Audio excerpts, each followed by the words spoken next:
Dito naka 5 man kami guys, kasama ko si Doc Jean, pati si Pangs. Tapos yung kalaban namin, mga harang daw sa RG to eh. Lalo na tong Cupra pre, ang galing. Walang yan ang Cupra na to, hindi pinaglaro yung Kadya namin. Tignan nyo gagawin sa Kadya guys. Kada makikita, talagang binibigyan niya. Kahit ako yung Kadya dito, may inis ako eh. Ayan o, binigyan na naman o. Gago, di pinapalaro yung Kadya boss. Share ko lang ha, ako rin inuuna dito ng Pakito. Pati ng Joy. Ang sabi sa live, mga sikat daw tong kalaban namin guys. Pag chinik nyo yung account nila guys, 400 star yung mga yan last season. Kaya grabe din talaga yung Cupra dito. Ang galing pre. Ang galing mong pick-up po. Hindi makagawa ng play yung Kadya namin guys dahil sa Cupra. Wala pa nga yatang nahihila yung Kadya namin kahit isa eh. Lagi siya nati-checkmate ng Cupra guys. Tsaka ang sabi sa comment sa live ni Pangs, sikat daw talaga tong Cupra na to. Magaling daw talaga guys. At dito na, nakabawi ang aming team. Tignan nyo mag-check bush. Kung wala akong passive dyan, binigyan na ako dyan eh. At dahil doon, wala tayong passive. Pinasok na tayo ng Joy. Ang gagaling din ng kalabang pre, legit lang. Mga gumagamit talaga ng utak. At dito na naman po, nakabawi ang aming team. Pero hindi namin nakuha yung turtle guys. Nakuha ng Joy, nag-hero lahat ng kampi ko eh. Pero naubos naman namin. Nice one Doc, ang ganda ng huli mo doon. Si Doc Jin guys, yung ano dito, yung Gwyn. Ang cute ni Doc Jin doon ha, parang batang inagawan ng candy. Pero wala na rin yung Granger namin. Sa wakas, nakahila ka rin, boss. Sa buong buhay niya, guys, ngayon na siya nakahila.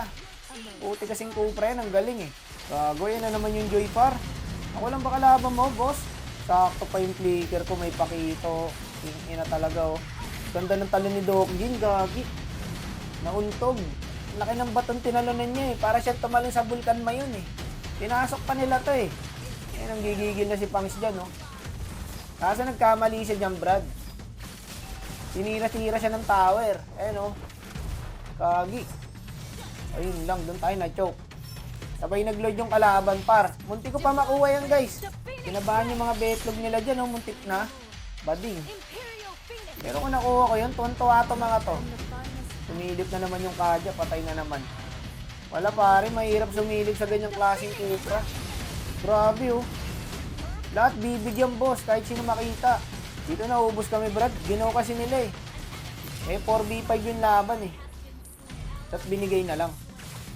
Patay rin sana ako, wala akong passive oh. Eto may plano si Pangs, pati yung Kadya. Inikutan nila. Ngayon, uulti na lang tayo. Ayan na Brad. Dito na kami nakalamang sa play na yon. Ang ganda ng play na ginawa nila dun boss. Naubos namin yung kalabang guys. Ubus yan men, ang ganda ng pagkakaikot nila eh. Sabay ulti na lang ako eh. Dito, hindi sana kan pauwi ng Cupra. Kasi tatapusin na ng minions eh. Tingnan nyo guys yung base namin. Nilalamok na. Buti na lang nakauwi yung Kadya. Tapos dinep namin yung Lord. Eto. Dito na sila na-choke boss. Ano na tong laban na to eh. Paunahan ma-choke. Dito sunod-sunod na yung pag-choke nila Brad. Inisa-isa na namin. Pumasok yung Joy. Tapos, sumunod yung Cupra. Eh, may flicker ako. Malupit ako. Mabilis yung kamay ko eh. Kumbaga, hindi pa ako matanda. Parang 18 years old lang ako plumiker. Ganun ako kabilis plumiker, boss. Ang ganda na naman ng pagkaka-ulti ko. At dito na nagtatapos. Ubos sila, boss. Ayan, pinag-uubos na sila dyan. Paunahan lang talaga ma-choke, guys. Absolute sino mga itong laban na to. May passive pa ako, ya. Dikit sa pader. Patay ang loko.